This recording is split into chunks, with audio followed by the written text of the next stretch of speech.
¿Qué tal, amigos? Aquí con ustedes nuevamente el doctor García Mateo. ¿Cómo tú estás? Bien, bien, gracias por la invitación de nuevo.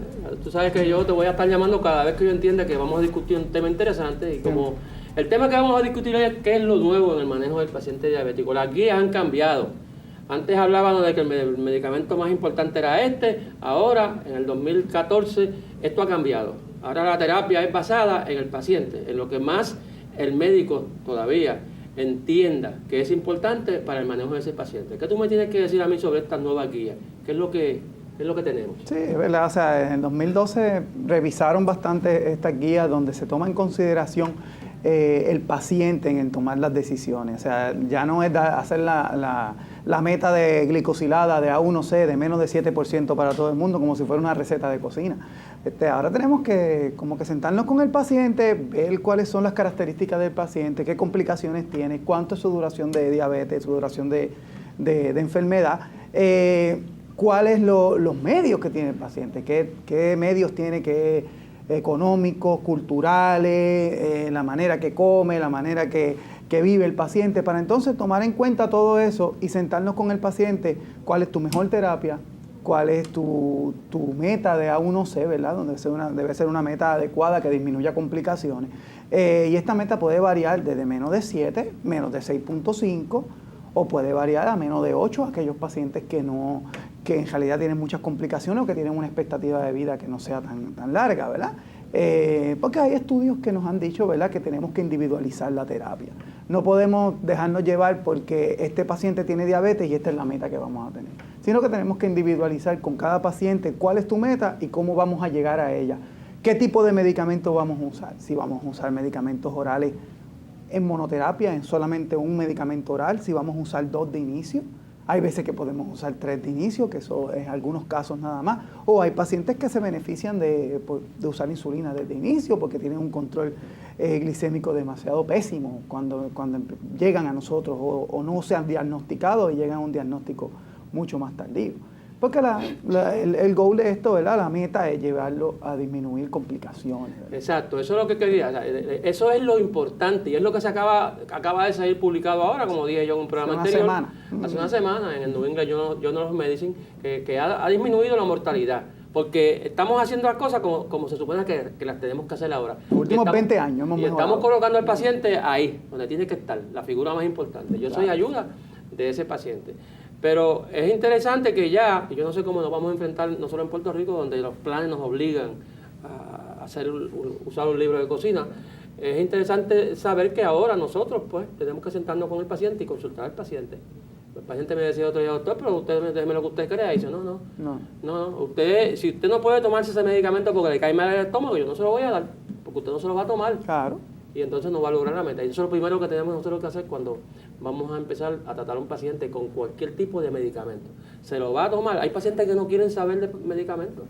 De darle todas las opciones al paciente. Yo entiendo, hay varias opciones al paciente y hay razones como tolerancia, hay razones económicas, hay razones del sistema de salud, los planes médicos, que nos dicen, ¿verdad?, que ese paciente pues tenemos que usar una terapia diferente a la de otro.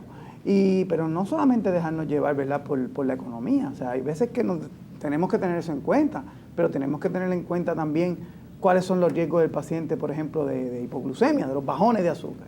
Un paciente que se dedica a guiar una guagua escolar, eso no es un paciente que podemos usar un tratamiento como, por ejemplo, las sulfonilureas, que nos ayudaron por mucho tiempo y todavía nos están ayudando, pero son terapias alternas ahora, porque el riesgo de hipoglucemia es muy alto. Y es un paciente que guía una guagua escolar que tiene en manos su vida y la vida de otros.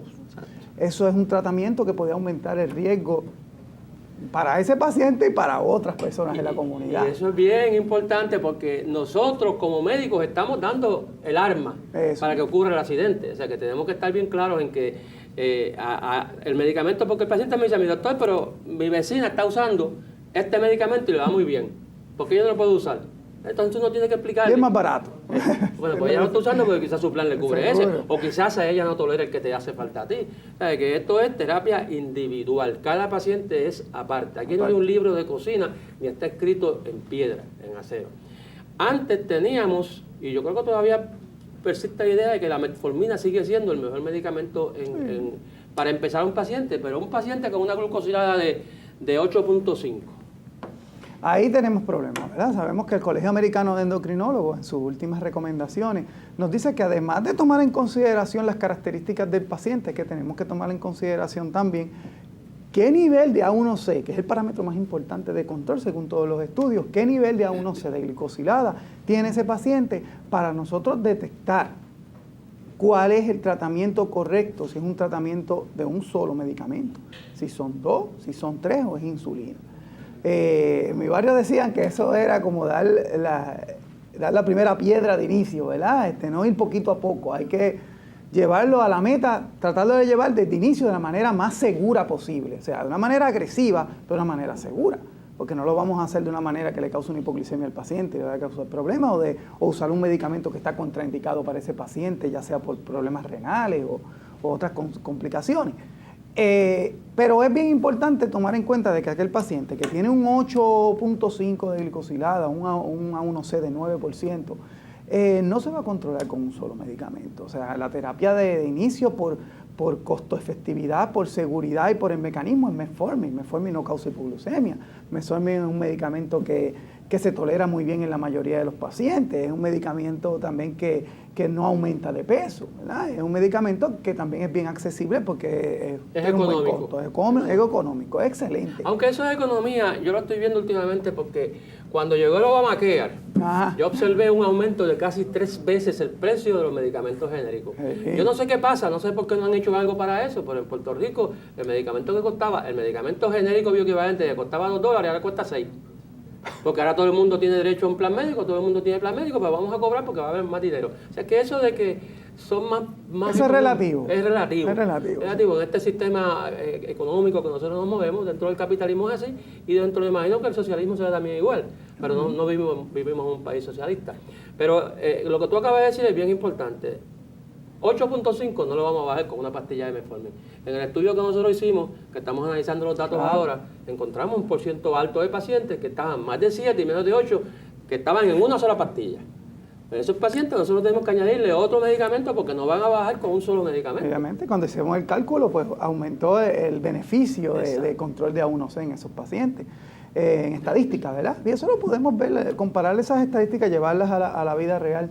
Lo vamos a ver. O sea, si somos agresivos desde el inicio, o sea, usar un paciente de 9% de A1C, tienes que usar 2 medicamentos. Por lo menos. Por lo menos. Sí. Y si tiene muchos síntomas, hay que darle insulina. O sea, si es un paciente con una A1C por encima de 9 y está orinando mucho, está perdiendo peso, lleva tiempo con todos estos síntomas, un paciente que se ve agudamente enfermo, es un paciente que ya está lo que llaman glucotóxico, está intoxicado con glucosa. Y su páncreas no produce insulina y no va a responder a medicamentos orales. La pérdida de peso y los síntomas son bien importantes, porque una persona que está perdiendo peso quiere decir que no está utilizando los alimentos que come. Claro. Porque no tiene insulina, que es el que prende. Y empieza a buscar a qué va a usar y empieza a usar la grasa, y de ahí forma más ácidos y ya tú sabes. Y empieza a perder peso, y ahí ese paciente pues ya es un candidato más para la insulina.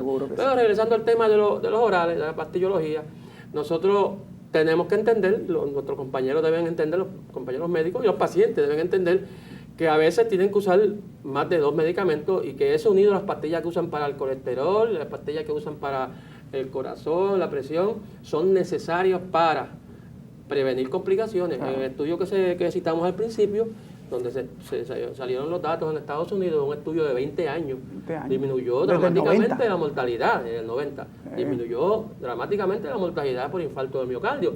Y es importante porque es que estamos creando más conciencia en los pacientes y los pacientes están haciendo más adherentes. Claro, aquí hay un montón de jugadores en este juego, que cada uno está apretando y apretando y apretando, y yo creo que si todos apretamos de la misma manera vamos a lograr que el paciente al fin y al cabo entre como tiene que entrar a la terapia adecuada para él, no lo que escuchó el vecino y lo que escuchó de aquel otro, sino que lo que le conviene a él, y que empiece a aprender que los medicamentos esos, los productos esos que anuncian por ahí por la televisión, que si hacen, que si curan que si curan lo otro, no hay ningún medicamento que cure esas enfermedades, porque la diabetes no tiene cura. Crónica. Es una condición crónica que no tiene cura, y su importancia es que la azúcar alta es tóxica, tú lo dijiste ahorita, glucotoxicidad.